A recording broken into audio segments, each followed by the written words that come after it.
Jadi untuk bahasa Indonesia halaman 7 ya kalian baca. Kemudian kerjakan halaman 8, di mana lokasi perkebunan teh yang dikunjungi Afika dan Mawar, yaitu di Perbukitan Minoreh yang letaknya dia mana? Di Dusun Tritis, Ngargosari, Samigalo, Kulon Progo di Yogyakarta. Nomor 2, kapan Pak Purwanto mulai menanam teh? Yaitu sejak tahun 1991, yaitu petugas ya bagian pertanian itu memperkenalkan tentang tanaman teh. Kemudian nomor 3 halaman 9, kapan mulai dilakukan pemanenan teh? Usia 18 bulan. Ya, jadi teh itu dipanen setelah usia 18 bulan. Nomor 4, bagaimana cara petani teh melakukan pemasaran pucuk teh pasca petik pabrik? Ada yang dikelola sendiri, tulis. Ada yang dikelola sendiri. Ada yang dijual ke pasar. Nomor 4. Ada yang jual di pasar, ada juga yang dijual ke pabrik teh. Ada 3 ya.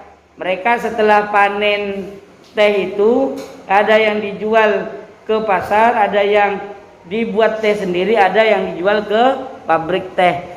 Nomor 5, berapa lama Pak Purwanto menjadi petani teh? Ya, sejak tahun 1991 sampai sekarang, tinggal ngitung ya. Kemudian kalian buka 11 halaman 11 nomor 1. Perhatikan bacaan berikut. Saat memetik teh, para petani harus menggunakan sarung tangan untuk melindungi tangan mereka. Mereka juga menggunakan topi anyaman agar terlindung dari hujan dan panas. Tidak lupa para petani menggunakan sepatu bot agar tidak terpeleset. Tokoh yang terdapat pada bacaan tersebut adalah petani. Ya, betul. Nomor 2, waktu yang tepat bagi para pemetik teh untuk bekerja adalah pagi hari. Dah. Kemudian yang uraian. Apa yang dimaksud dengan tokoh dalam cerita? Apa yang dimaksud dengan tokoh? Orang yang berperan dalam cerita. Ya, orang yang berperan dalam sebuah cerita ditulis. Jadi tokoh adalah orang yang berperan di dalam cerita. Seperti Pak Tani tadi ya. Kemudian ada juga Mawar tadi kan. Kemudian siapa lagi? Dan Afika, Mawar dan petani. Itu termasuk tokoh dalam sebuah cerita. Jelaskan tugas mandor di perkebunan teh untuk mengawasi para buruh tani yang memetik teh. Untuk mengawasi para buruh tani yang ngatur ya, yang ngatur para buruh-buruh tani itu adalah mandor. Nah, pelajaran 3 itu ada sebuah cerita. Ada sebuah cerita. Cerita apa? Cerita belalang dan semut ya. Belalang dan semut. Coba kita pelajari, kita baca bareng-bareng ya. Kemudian kalian lihat halaman 18. Tokoh utama yang ada dalam cerita semut dan belalang. Ya, apa saja? Semut dan belalang. Karena di situ menceritakan tentang semut dan belalang. Tokoh semut dalam cerita berjudul Semut dan Belalang memiliki sifat jin bekerja. Kemudian 3, tokoh belalang dalam cerita yang berjudul Semut dan Belalang memiliki sifat apa? Belalang malas. Kemudian halaman 19 uraian, sebutkan 2 tokoh berdasarkan perannya. Semut berperan sebagai apa? Semut rajin dan belalang itu malas. Nomor 2 ya. Mengapa tokoh dalam cerita memiliki watak yang berbeda-beda? Ceritanya seru, boleh. Apalagi karena setiap orang memiliki sifat yang berbeda. Selanjutnya kalian buka buku LKS-nya halaman 20. Ini sudah kan ya, halaman 20. Nah, halaman 20 di situ dijelaskan, kemudian halaman 21. Lihat halaman 21. Setiap cerita tentunya memiliki tokoh, begitupun dengan bacaan di atas. Berbagai jenis tokoh dalam suatu cerita menurut wataknya sebagai berikut. Ada tokoh antagonis, ada protagonis, ada tokoh tritagonis. Apa protagonis? Yaitu tokoh utama dalam cerita. Biasanya digambarkan dengan kepribadian yang baik. Jadi yang protagonis namanya orang yang baik. Jadi kalau ada cerita dia berperan sebagai tokoh yang baik namanya tokoh protagonis. Kemudian yang kedua tokoh antagonis. Ini kebalikan dari protagonis, yaitu menggambarkan orang jahat yang berwatak tidak baik. Ya, itu tokoh antagonis. Ada tokoh tritagonis. Apa tritagonis? Peran penengah, ya. Peran penengah, perdamaian antara protagonis dan antagonis. Ada orang jahat, ada orang baik.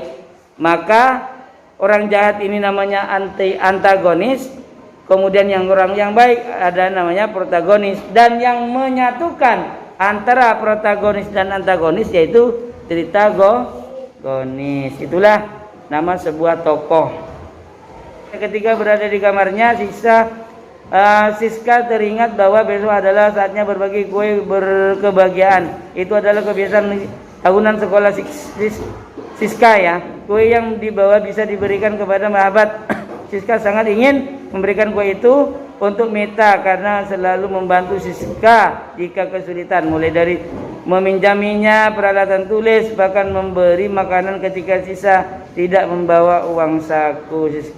Ya, pertanyaannya adalah dari penggalan cerita tersebut, tokoh Siska memiliki sifat murah hati. Latar tempat penggalan cerita tersebut adalah kamar, dapur, sekolah, ruang tamu. Apa? Di kamar. Ketika berada di kamarnya, Siska teringat bahwa besok adalah ini. Berarti latar ceritanya itu berada di kamar. Kemudian selanjutnya yang uraian sebutkan jenis-jenis tokoh dalam cerita. Ada tokoh protagonis, ada tokoh antagonis, ada tokoh tritagonis. Antagonis itu tokoh yang tidak baik atau yang jahat. Ya. Kemudian protagonis tokoh yang baik. Ya, ada tokoh protagonis, tokoh yang baik, dan juga ada tritagonis, yaitu tokoh yang menengahkan, ya, menyatukan antara tokoh antagonis dan protagonis. Tulis ya, nomor 2. Perhatikan bacaan tersebut. Pertanyaannya adalah bagaimanakah watak si Koko belalang dalam bacaan di atas? Pada awalnya bertokoh antagonis dan akhirnya bertokoh protagonis. Awalnya itu jelek dan setelah sadar baru dia melakukan kebaikan atau disebut dengan protagonis. Jadi ini ada satu tokoh yang menggunakan dua macam tokoh antagonis dan protagonis. Jadi orang jahat baru nanti jadi orang yang baik. Udah, kalian setelah baca halaman 29 ya. 29 sudah kan ya? Memilih pemimpin yang jujur, kisah raja dan benih kacang. Kemudian halaman 30 kalian buka. Nomor 1, Tokoh cerita yang biasanya digambarkan dengan watak yang jahat disebut tokoh antagonis. Salah satu cara menjelaskan gambaran watak seorang pelaku pada cerita melalui kebiasaan yang dilakukan oleh tokoh. Kemudian pilihan ganda sudah, uraian ya. Nomor 1, bagaimana gambaran kepribadian tokoh protagonis?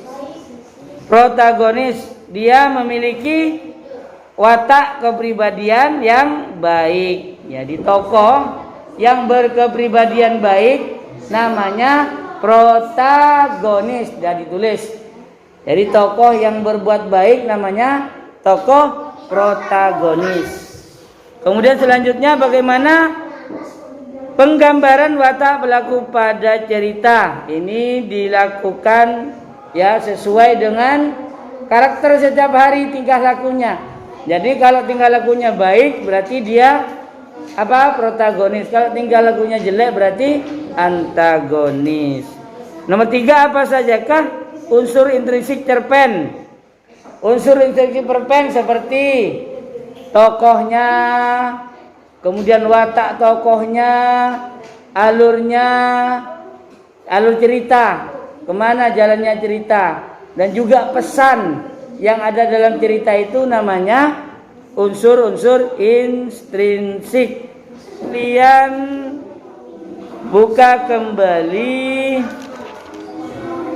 halaman 30 ya, 33. Dah, silakan kalian kerjakan halaman 33 dulu. Kerjakan halaman 33 A dan B.